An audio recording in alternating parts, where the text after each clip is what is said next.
बघा, एवढ्या आनंदात गणपती उत्सव आपण सर्व मंडळी साजरे करत आहात.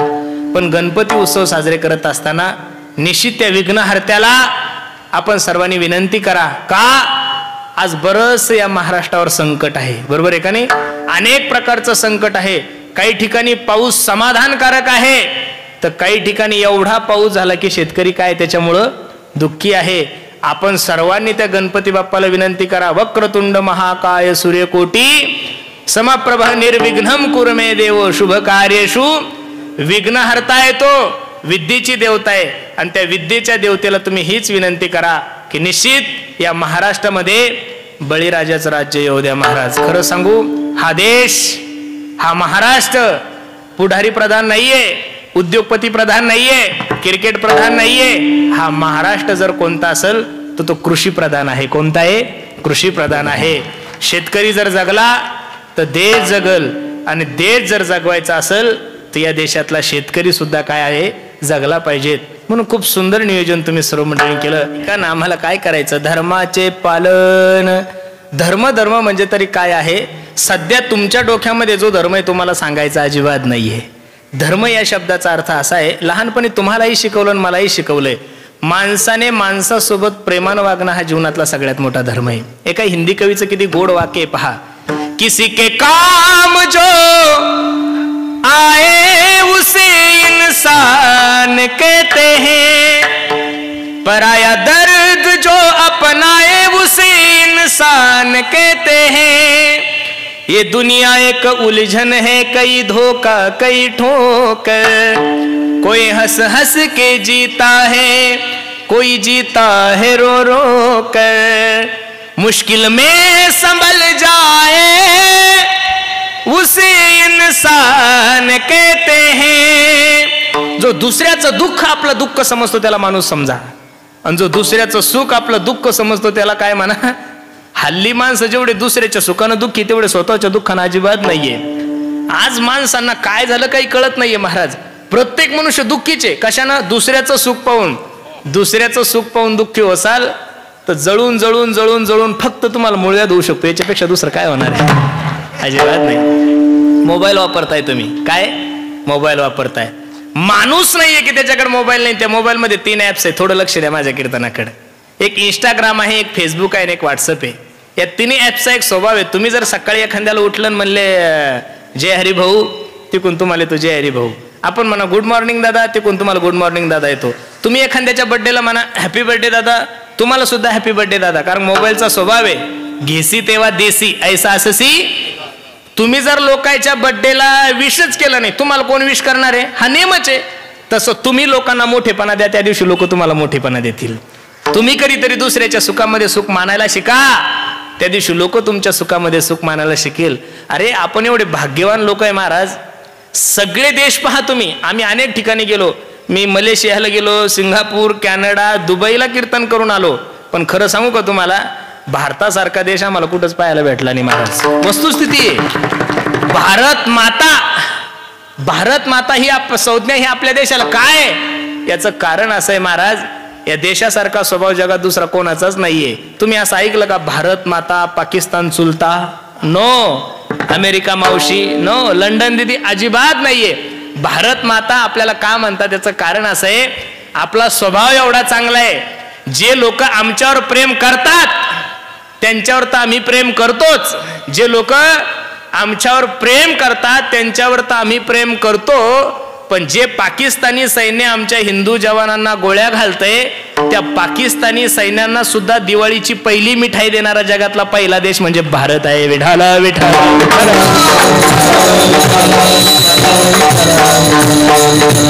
आम्हाला पहिल्या वर्गात गेल्यानंतर एबीसीडी शिकवलीच नाही. 1 2 3 4 शिकवलंच नाही. क ख ग वगैरे शिकवलंच नाही. पहिला हात पुढं करायला लावला, म्हणलं म्हण India is my country. Bharat माझा देश आहे. सारे भारतीय माझे बांधव आहे आणि माझ्या देशावर माझे प्रेम आहे. मी त्या दिवशी कीर्तनात बोलून गेलो, आजही आवर्जून बोलतो. बांगलादेशचं एवढं मोठं प्रकरण झाल्यानंतर बांगलादेशच्या पंतप्रधान भारतात आल्या. तसं जर पाहायला गेलं तर या जगामध्ये 56 मुस्लिम राष्ट्र आहे भाऊ. किती आहे? 56 मुस्लिम राष्ट्र आहे. आणि बांगलादेशच्या पंतप्रधान या हिंदू नव्हत्या, मुस्लिम होत्या. कोण होत्या? मुस्लिम असताना सुद्धा त्यांना 56 राष्ट्र सुद्धा असुरक्षित वाटले. आणि त्यांनी त्यांचं विमान पहिलं लँड कुठे केलं? भारतामध्ये केलं. कारण त्यांना माहित आहे हा भारत देश माझ्या छत्रपती शिवाजी महाराजांचा, इथं महिलांचा आदर केला जातो, इथं महिलांचा काय केला जातो? सन्मान केला जातो. म्हणून सर्वांना माझी विनंती गड्या, आपण स्वतःला खूप भाग्यवान समजलं पाहिजे. भरतखंडे नरदेह प्राप्ती हे तो परमभाग्याची संपत्ती. पण ह्या जीवनामध्ये वावरत असताना थोडं जपून वावरा. कारण की पाखंडी लोकांची संख्या खूप झालेली आहे. काय झालेली आहे? पोटासाठी संत झाले कलित बहुत. प्रत्येक क्षेत्रामध्ये पाखंडी लोक झालेले. मी मगाशी तुम्हाला सांगितलं, नाही ते दाखवणं याला पाखंड म्हणतात. ज्याच्याकडे आहे त्याला दाखवायची गरजच नाही महाराज. ज्याच्याकडे आहे त्याला दाखवायची गरज नाही, ज्याच्याकडे नाही त्याला दाखवायची हौस खूप आहे. ज्याच्याकडे, अरे काळा, सिंपल लॉजिक आहे, काळे माणसं जास्त मेकअप करतात का गोरे? हो, काळे माणसं जास्त गोरे मेकअप करतात. याचं कारण त्यांना चांगलं दिसायची अपेक्षा असते. ज्याच्याकडे आहे त्याला दाखवायची गरज नाही. मी दररोज कीर्तनातून सांगतो, ज्या झाडाला जास्त फळे ते झाड नेहमी वाकलेलं आहे गाड्यानो. ज्याला फळही नाही आणि फुळही नाही ते निर्गलीसारखं मोडतं पण वाकत नाही. मी दररोज विनोदानं सांगतो, नाही ते दाखवायची सवय खूप झालेली. आमच्या गावामध्ये एक सावकाराने दौंडी दिली गावात. एकुलता एक मुलगा होता, त्याचं लग्न होतं. ऐका ऐका, माझ्या एकुलत्या एक मुलाचं लग्न आहे, प्रत्येकाने लग्नाला यायचं. आता ज्या माणसाची पोरगी केली त्या माणसाकडे 700 एकर जमीन होती, याच्याकडे 500-600 एकर जमीन. 5 ते 10 कोटी रुपये लग्नाचा खर्च, 2-4 कोटी तर मंडपाचाच खर्च होता. मुख्यमंत्री उपमुख्यमंत्री सर्वच लग्नाला येणार होते आणि त्यानं दौंडी दिली होती. ऐका ऐका, प्रत्येकाने लग्नाला यायचं, चुलबंद होतं. प्रत्येकाच्या दारामध्ये एक स्कॉर्पिओ उभी केली जाईल. आमच्या गावच्या गोरगरिबाच्या 10-12 मायमावल्या एकत्रित झाल्या. त्या म्हणे, का गो बाई, शावकाराच्या पोराचं लग्न आहे, मी तर असं ऐकलं की मुख्यमंत्री लग्नाला येणार आहे, आपण कसं जायचं ग? आपल्या गळ्यात तर फुटका मनी नाही. त्या 8 जणीची एक अध्यक्ष होती, तिला मुकरदम म्हणतात. मुकरदम कळतो तुम्हाला? नसल मुकरदम कळत? बचत गटाचे अध्यक्ष. तुमच्या जालन्याची सोडून आमच्या विदर्भातली सांगतोय, बुलढाण्याची. ती 8 जणीचे अध्यक्ष. ते म्हणे, का ग काय करायचं ओरिजिनल सोनं? आता ते सोनारानं नाही काढलं का बँटेक्स? आपण जाऊ 250 रुपयात अर्धा किलो घेऊन येऊ. 8च्या ॲटोत बसल्या आणि जालन्याला आल्या. कुठं आल्या? डायरेक्ट शराब मार्केटमध्ये गेल्या आणि ते बँटेकचं दुकान होतं, तिथं गेल्या. 250 रुपयात राणी हार काय, चप्पल हार काय, सँडल हार काय, सोन्याच्या बांगड्या काय, हातात अंगठ्या काय, सगळे अर्धा किलो सोनं घेऊन आले. ज्या दिवशी लग्न त्या दिवशी सकाळी उठल्या, सुंदर असा शृंगार केला आणि प्रत्येकाने अर्धा किलो सोनं गळ्यात घातलं आणि गाडीत बसल्या. ड्रायव्हरनं जशी गाडी मंडपात नेली, 5 कोटी रुपयाचा मंडप होता महाराज, शावकाराचं लग्न तिथं, काय कमी होतं? ड्रायव्हरनं गाडीचा ब्रेक केला आणि ह्या 8 जणी खाली उतरल्या ना. 10-20 हजार लोक लग्नाला असतील, पण ह्या 8 जणी गाडीतून उतरल्या. लोक नवरदेवाकडे बघे न, नवरीकडे बघे न, वऱ्हाडाकडे बघे न, मंडपाकडे बघे न. अख्खच्या अख्ख वराडी 8 जणीकडे पाहत होतो. बाबा बाबा बाबा, बयाच्या गळ्यात एवढं सोनं येतं. बया श्रीमंत किती असतील? आता लोकायला काय माहिती डुप्लिकेट, कारण वरी डुप्लिकेट खूप चमकतं खऱ्या सोन्यापेक्षा. मग 7.5चं लग्न झाल्यावर लवकर घरी माराव ना. पण आपल्या मराठवाड्यात खूप ते वटी भरायची, पाय धुवायचे. बाबा बाबा, खूप जुन्या आपल्या पद्धती आहे. 11:30 वाजे लोक थांबल्या. नेमकाच कोरोना संपलेला होता, चोऱ्या सुरू झालेल्या होत्या. बरोबर 12:30-1च्या सुमारात आमच्या फाट्यावर 10 चोरांनी गाडी अडवली. थांबवा गाडी. चहावाले, राहू द्या आता, नंतर राहू द्या, थांबवा गाडी. ते ड्रायव्हरनं पाहिलं 10 चोरे. ड्रायव्हर घाबरला. ते म्हणे, हे बघा मला 15,000 रुपये भाडं दिलं, हे भाडं घ्या फक्त, मला मारू नका. ड्रायव्हरनं 15,000 दिलं. ड्रायव्हर गेलं पळून आणि 8 जणी गाडीत होत्या. एका चोरानं बॅटरी काढली, गाडीत लावल्या, गाडीतल्या बयाच्या गळ्यातलं सोनं पाहिलं तर चोर नाचायलाच लागले. तात्या, चोरांनी विचार केला, आता 2-3 वर्ष तर काय आपल्याला चोरी करायचं काम? अरे प्रत्येकीच्या गळ्यात अर्धा किलो म्हणल्यावर 4 किलो सोनं झालं. 50,000 जरी मोड गेली तर 1.5-2 कोटी रुपयाचं सोनं झालं. प्रत्येकाने तलवार काढलं. ए बया, उतरा खाली. घाबरत खाली उतरल्या. काढा ते गळ्यातलं सोनं. आता डुप्लिकेट होतं म्हणल्यानंतर यांना काय लाज वाटायचं? सगळं काढलं. एका चोरानं ते रुमालात बांधलं. चोर निघून चालला. मग शांत बसाव ना. पण अध्यक्षाला कुठं दम निघतो? अध्यक्षाला भाषण ठोकायची हौस. अध्यक्षाने घेतलाच माईक हातात. मेल्या, जाय जाय जाय घेऊन. डुप्लिकेट तर काही गरज होती शहाणपणा करायची? काही गरज नव्हती ना. चोर परत आले. 7 जणीला कमी हाणलं. पण अध्यक्ष असा धुतला चाल. मी अध्यक्षाला भेटायला सरकारी दवाखान्यात गेलो तर अध्यक्ष म्हशीसारखा बम सुजला होता. म्हणलं काय झालं अध्यक्ष? चाफा बोले ना चाफा चाले ना. फक्त एवढंच केलं, नाही ते दाखवलं. काय केलं? नाही ते दाखवलं. आणि नाही ते दाखवलं की जीवनामध्ये फजिती ठरलेलीच आहे. आणि असे जे पाखंडी लोक आहे महाराज, अशा पाखंडी लोकांचं आम्हाला खंडन करायचं, ठीक करायचं, पाखंडी लोकांचं खंडन करायचं. पण हे सगळं काही करत असताना बीज वाढवावे नाम. जेवढे काही वारकरी संप्रदायामध्ये सकल साधू संत मंडळी होऊन गेले, त्यांनी सर्वात जास्त प्रचार जर कशाचा केला असेल तर नामाचा केलाय महाराज. काय दुसऱ्या गोष्टी तुम्ही आम्ही करू शकतो? हे बघा, आपल्याकडून कशाचाच त्याग होत नाही महाराज. जे लोक 2 तास कीर्तनाला येऊन बसतात ते लोक त्यांच्या तोंडातल्या तंबाखूचा त्याग नाही करू शकत. शास्त्र तर सांगतंय काम सोडा, क्रोध सोडा, लोभ सोडा. अरे साधे साधे व्यसन तुमच्या आणि माझ्या जीवनातून सुटत नाही. काम, क्रोध, अधिक विकार काय सुटणार आहे महाराज? या कलियुगामध्ये बाकीच्या भानगडीत पडूच नका. यत फलम नास्ति तपसान योगेन समाधीना हा तत्फलम लभ्यते सम्यक कलौत. हरी कीर्तनात किती गोड आहे पहा. कलियुग केवल नाम आधारा, सुमिर सुमिर नर उतरहि पारा. कलियुग केवल नाम आधारा, सुमिर सुमिर नर उतरहि पारा. कलियुगा माझी नारायण देईल भेटी. कुठं जाण्याची गरज नाही. तुकोबराय ज्ञानोबरायने सर्वांनी सांगितलं, न लगती सायास जावे वनांतरा, सुखी येतो घरा. सगळ्या सोपय मारा. ठाईचं बैसोनी करा एक चित्त, आवडे अनंत. एका हिंदी कवीनं तर एवढं गोड वर्णन केलंय. जिस देश में जिस वेश में परिवेश में रहो, राधारमण राधारमण राधारमण कहो. काळ वेळ नाम उच्चारिता नाही, दोन्ही पक्ष पाही उदरती. महाराज सांगतात भगवंताचं चिंतन करा. मला बसणाऱ्या मंडळी एक विनंती करायची आहे बघा. निश्चित भगवंतासाठी आपण थोडा वेळ देत चला. सर्व गोष्टीसाठी वेळ आहे तुम्हाला.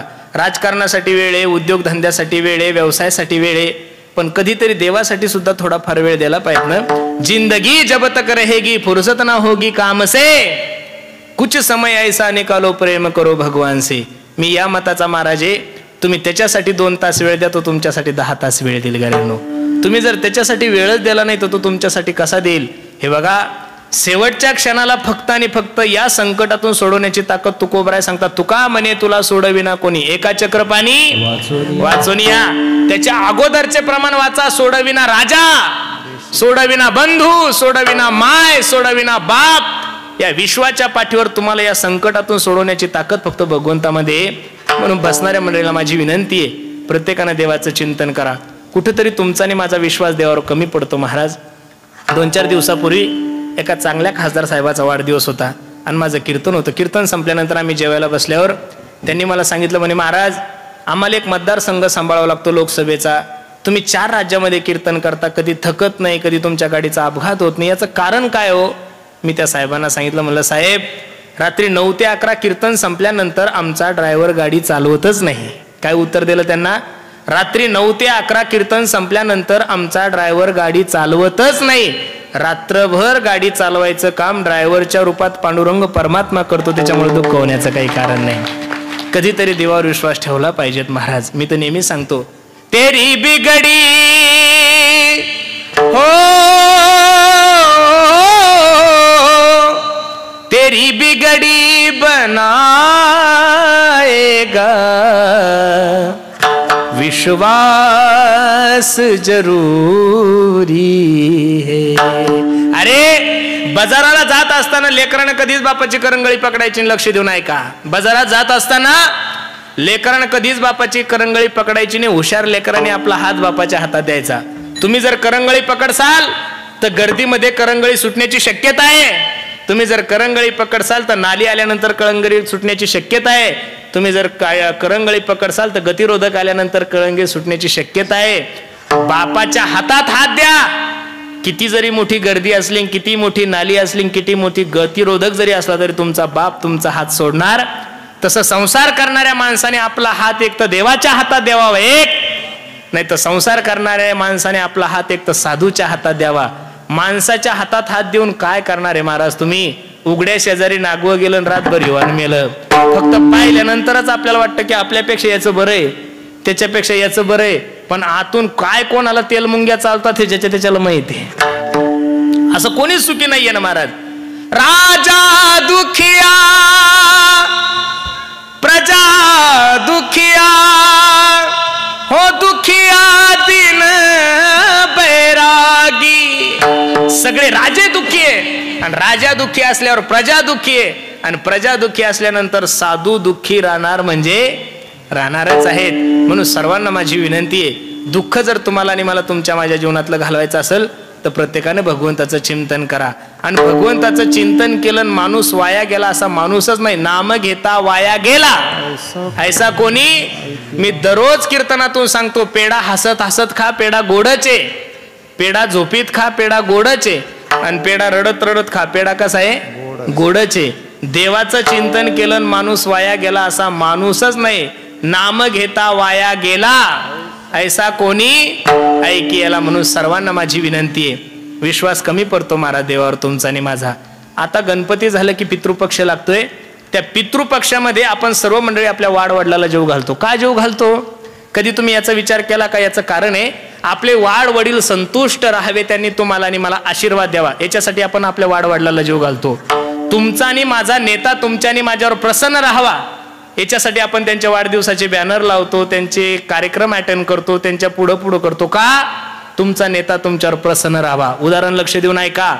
पित्र खुश व्हावे याच्यासाठी पितृपक्ष आहे. तुमचा नेता तुमच्यावर खुश राहावा याच्यासाठी कार्यकर्ते मंडळी त्यांचे कार्यक्रम ठेवतात, बॅनर लावतात, वाढदिवस साजरे करतात. बसणाऱ्या सर्व हिंदू बांधवांना माझा प्रश्न आहे, देवानं तुमच्यावरही प्रसन्न राहावं, देवानं माझ्यावरही प्रसन्न राहावं याच्यासाठी तुम्ही काय केलं देवासाठी, मी काय केलं हा मोठा प्रश्न आहे. हे बघा, जेने हा जीव दिला दान तयाचे करीन जगत जीवन नारायण गायन गुण तयाचे. कधीतरी देवासाठी वेळ देत चला. मी दररोज सांगतोय, एका माणसाची डोक्याची सीर ब्लॉकेज झाली. काय झाली? डोक्याची सीर ब्लॉकेज झाली. जालन्याच्या सगळ्यात मोठ्या महागड्या हॉस्पिटलमध्ये त्याला भरती केलं. 4 तास झालं, ऑपरेशन झालं आणि ऑपरेशन थिएटरच्या बाहेर ज्यावेळेस त्याला काढलं त्यावेळेस डॉक्टरांनी त्याचं बिल 15 लाख रुपये काढलं. जुना म्हातारा होता, गळ्यात माळ होती. ते 15 लाख रुपये पाहिल्यानंतर म्हातारा जोऱ्यात जोऱ्यात रडायला लागला. माळकरी होता डॉक्टरला दया आली. ओ बाबा ऐका ना, हे 15 लाख रुपये जर तुम्हाला थोडे जास्त वाटत असेल तर यातले मी 10-5 लाख रुपये कमी करतो, फक्त माझी विनंती तुम्ही रडू नका. म्हातारा हसलं. डॉक्टरला सांगता, ए डॉक्टर 100 एकर जमीन आहे माझ्याकडे. किती एकर जमीन आहे? 100 एकर जमीन. आणि त्यातली 25 ते 30 एकर जमीन समृद्धीमध्ये गेलेली आहे. ढिगानं पैसे आहे माझ्याकडे. तू जर 50 लाख रुपये बिल काढलं असतं ना डॉक्टर, तरी एका मिनिटात ते बिल पे केलं असतं. एवढा श्रीमंत माणूस आहे. आश्चर्याचा धक्का बसला डॉक्टरला. बाबा एवढे जर तुम्ही श्रीमंत आहात तर ते 25 लाखाचं बिल पाहून तुम्ही रडता का? त्यावेळी डॉक्टराला त्या म्हाताऱ्याने जे उत्तर दिलं ते उत्तर घेऊन घरी जा, मी समजेल माझं कीर्तन सार्थक झालं. डॉक्टरला म्हातारा सांगतोय, डॉक्टर 4 तास ICU मध्ये माझं शरीर सांभाळलं तर माझ्या शरीराचं मेंटेनन्स तू 15 लाख रुपये काढलं. वयाच्या 85 वर्षापर्यंत माझ्या देवानं मला सांभाळलं, पण रुपयाचं सुद्धा मेंटेनन्स घेतलं नाही. दुःख माझ्या जीवनामध्ये. तुम्ही सर्व व्यावहारिक मंडळी आहात. नळपट्टी जर नाही भरली तर नळ कट होतो नगरपालिकेचा GR आहे. लाईट बिल जर नाही भरलं तर मीटर कट होतो, हा MECBचा नियम आहे. बरोबर आहे का नाही? मग सकाळी 6:30 वाजता सूर्य उगवतो, संध्याकाळी 5:30 वाजता सूर्य मावळतो. आतापर्यंत सूर्याने कधी कोणाला लाईट बिल पाठवलं? कधी विचार केला तुम्ही? एवढा धो पाऊस पडला, 100% धरणं भरले महाराष्ट्रातले. तुमच्या बोरला पाणी आलंय, विहिरीला पाणी आलंय, सगळे बंधारे भरले, सगळे धरणं भरले. कधीतरी मेघराजानं तुम्हाला पाणीपट्टीचा काही एखादी पावती पाठवली नाही ना? मग जे फुकट भेटतंय ते काही तुमच्या बापाचं नाही, माझ्या बापाचं नाही, ते ज्याचं आहे त्याच्यासाठी थोडा वेळ काढत चला. 2 पावलं त्याच्यासाठी चला. मी तुम्हाला नारदाच्या गादीवरून सांगतो, याद आएगी उनको कभी ना कभी, कृष्ण दर्शन तो देंगे कभी ना कभी, ऐसा विश्वास मन में जगाते चलो, कृष्ण गोविंद गोपाल गाते चलो, काम करते चलो, नाम जपते चलो, हर समय कृष्ण का ध्यान करते चलो, कृष्ण गोविंद गोपाल गाते चलो. तुम्ही फक्त त्याचं चिंतन करा. नाथबाबाने तर सांगितलं याच्या पलीकडे तुम्हाला काहीच करायची गरज नाही. किती गोड प्रमाणे. न लगे तीर्थाचे भ्रमण, न लगे तीर्थाचे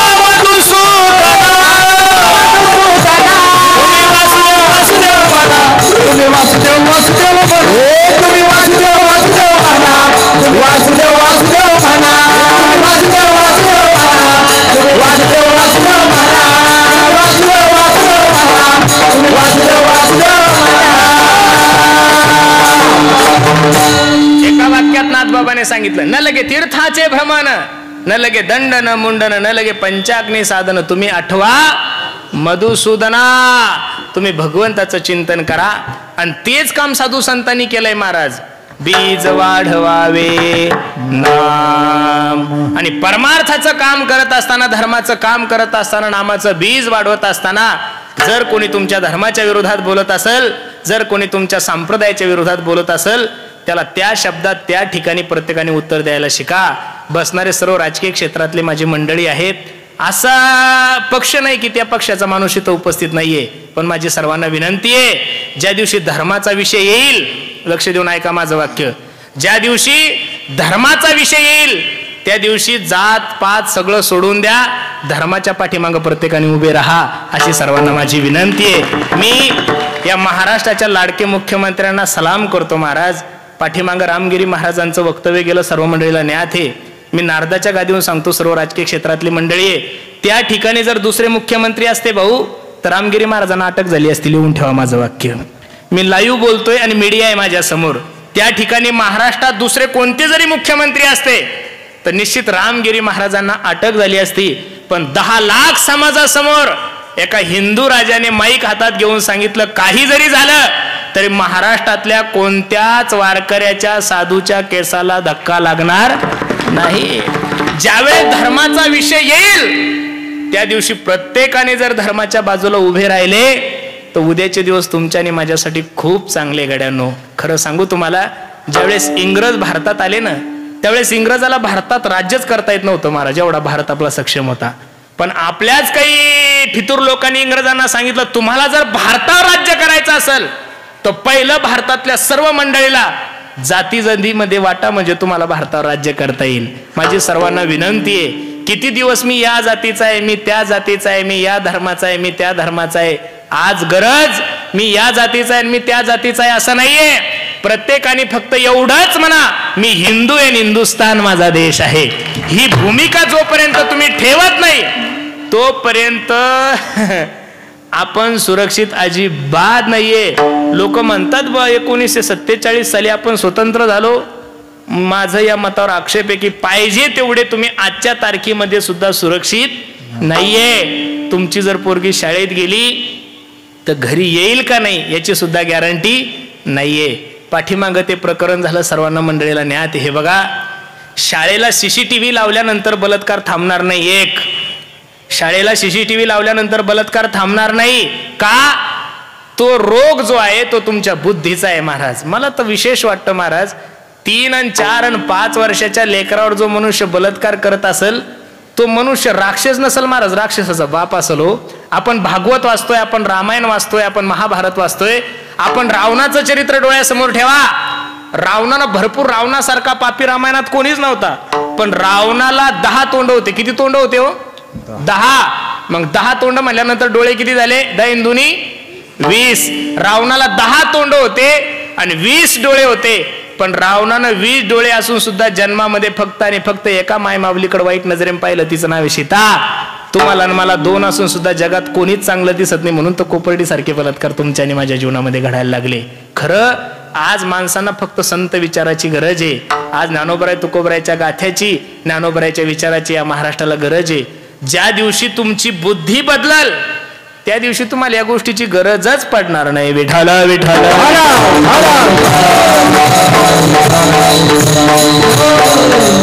संप्रदायाचा प्रचार करत असताना, धर्माचा प्रचार करत असताना माणसाने थोडं स्पष्ट बोललं पाहिजे. तो आम्ही लोक जर काही धर्माच्या बाबतीत स्पष्ट भूमिका जर घेतल्या तो लोक म्हणतात तुम्ही कोणत्या पक्षाचे. आम्हाला कोणत्या पक्षाची काही गरजच नाही महाराज. वारकरी हा जगातला सगळ्यात मोठा पक्ष आहे.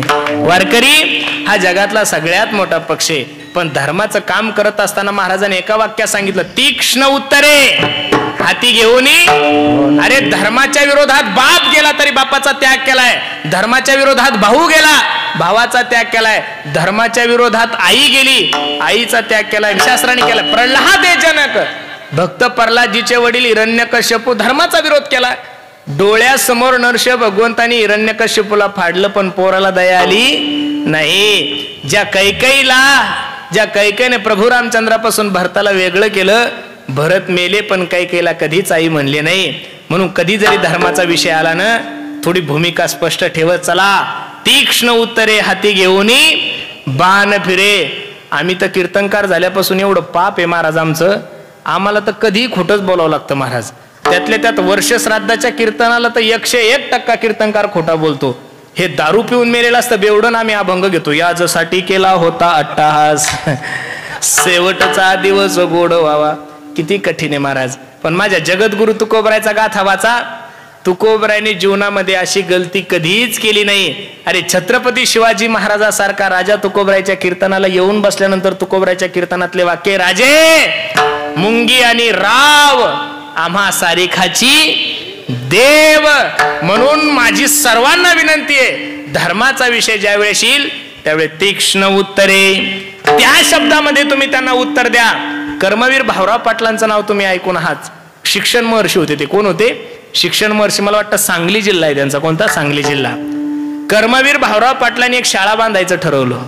घरची परिस्थिती नाजूक होती म्हणून प्रत्येक घरी जाऊन थोडे मूठभर धान्य घ्यायचं आणि ते धान्य विकून शाळा बांधायचं ठरवलं. का गुजरातच्या सावकाराला कळालं, त्यांना बोलवणं केलं. पाटील शाळा बांधायचं ठरवलंय तुम्ही, असं किती दिवस अन्न गोळा केलं म्हणजे शाळा होईल? सेवकाला बोलवलं, अरे कोण आहे रे तिकडं? कपाटामधून चेकबुक घेऊन ये, चेकवर सही केली, तुम्हाला जेवढी अमाऊंट लागेल तेवढी अमाऊंट टाका आणि शाळेचं काम पूर्ण करा.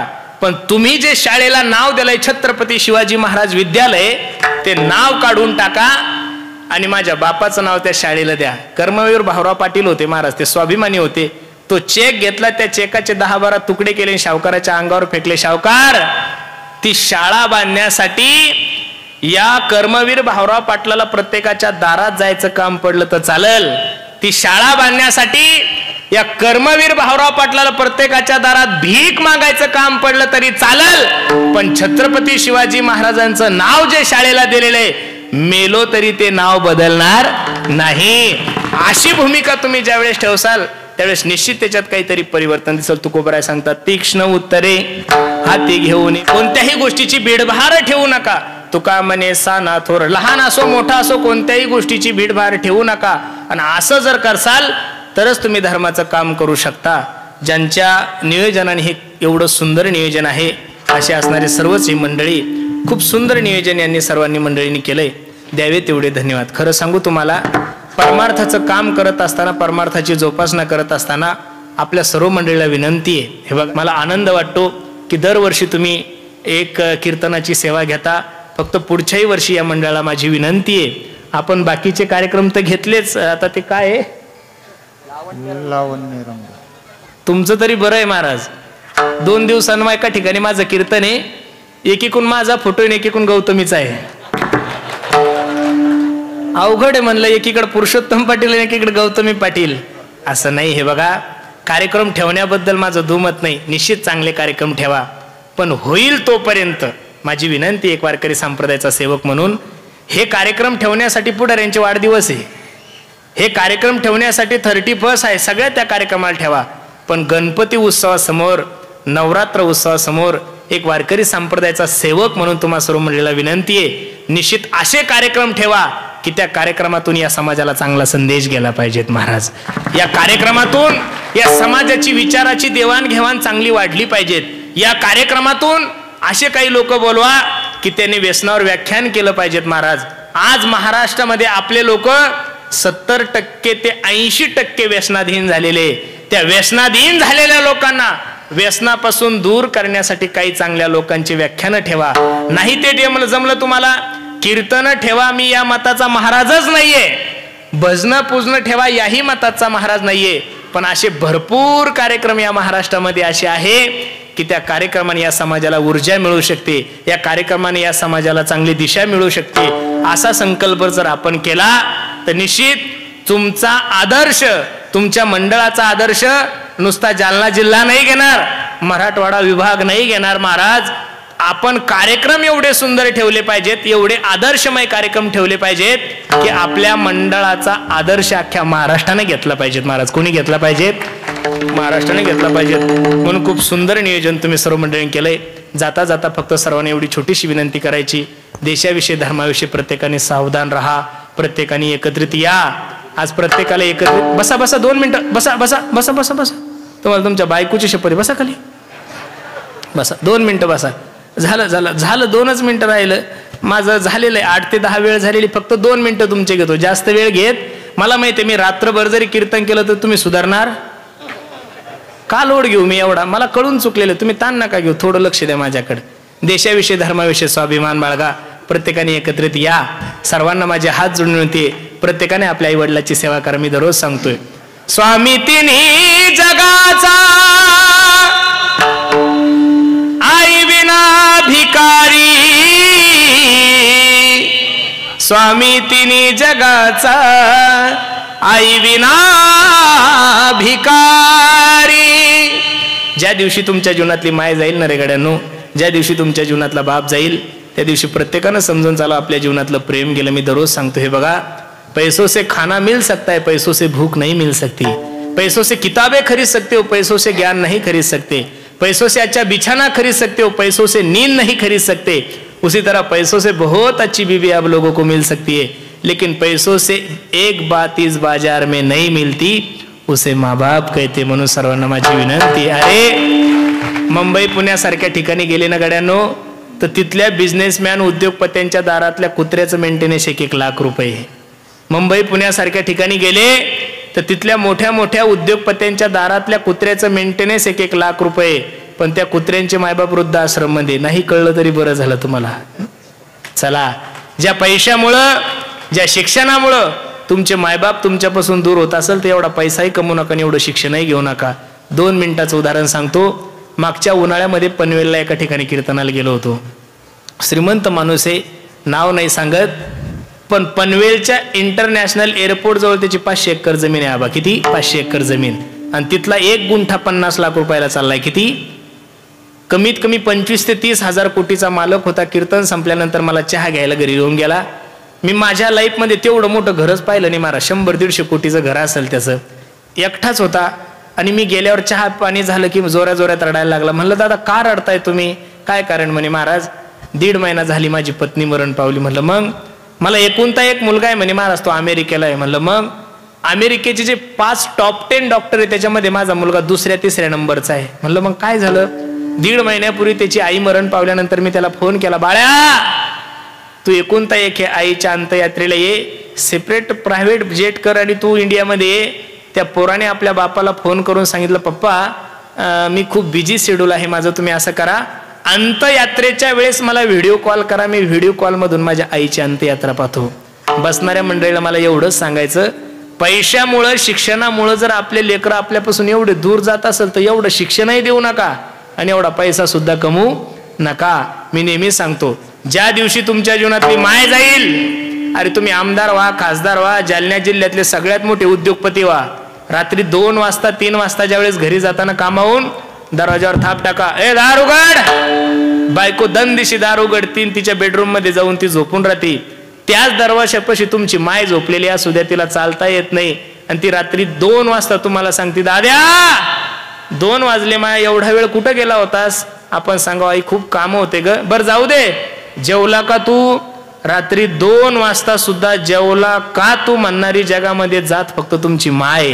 म्हणून सर्वांना माझी विनंती, प्रत्येकाने आपल्या मायबापाची सेवा करा. मी नेहमी सांगतो, आई माझी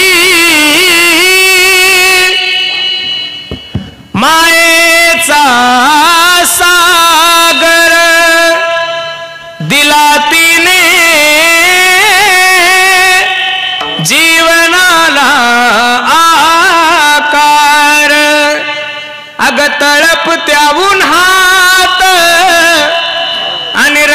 फिरत्या रानात राहिली समाजासाठी तू ग कष्टाच्या घामात. कधी मिळेल मुठभर घास, कधी घडे तिला उपवास. ओल्या मातीतून चालताना तुडविले काट्याचे फास. आई माझी मायेचा सागर दिला तिने जीवनाला आकार. नभीची चांदणी तू ग चंद्राची कोर. शीतल तुझी छाया मला हवी जीवनभर. तुझ्या शीतल छायेमध्ये उभं आयुष्य जगेन. आई देवापासी मी ग आई तुलाच ग मागेन. आई माझी मायेचा सागर दिला तिने जीवनाला आकार. म्हणून पुन्हा एकदा सर्वांच्या चरणी मी माझा माथा ठेवतो. खूप गोड नियोजन तुम्ही सर्व मंडळींनी केलंय. कार्यक्रमासाठी उपस्थित सर्वच मंडळी आहे. राजकीय क्षेत्रातलेही दिग्गज सर्व मंडळी आहे. असा पक्ष नाही की त्या पक्षातला माणूस इथं उपस्थित नाहीये, ज्यांच्यामुळे मला तुमच्या दर्शनाचा योग आला. बसा बसा 2 मिनिटं. बसा ना बसा बसा. मावशी ओ ओ ओ मावशी बसा बसा बसा 2 मिनिटं उठू नका. आमचे भाऊसाहेब भाऊ घुगे, आमचे आबा, सर्वच मंडळी आहेत. मगाशी आमचे खोतकर साहेब सुद्धा येऊन गेले. सर्वच मंडळी, एवढा व्याप असताना सुद्धा सर्वच मंडळी तुम्ही या कार्यक्रमासाठी उपस्थित आहेत. आमचे पवन दादा आहेत. गायनासाठी उपस्थित आमचे रवी गुरुजी आहेत. आमचे निवृत्ती दादा आहेत. आमचे पोहेकर आहेत. आमचे काकडे गुरुजी आहेत. आमचे तुळशीरामजी आहेत, ज्यांनी गोड असा पखवा जाजवला. आमचे नरहरी तात्या आहेत, ज्यांची गोड अशी माईक सिस्टीम. आमचे सोमनाथ दादा. सर्वच मंडळी तुम्ही सर्वांच्या चरणी मी माझा माथा ठेवतो. वाणीला पूर्ण विराम देतो. जे बरोबर आहे ते माझ्या सद्गुरू जोग महाराज वारकरी शिक्षण संस्थेचं आहे. चुकीचं असेल माझ्या बुद्धीचे दोष.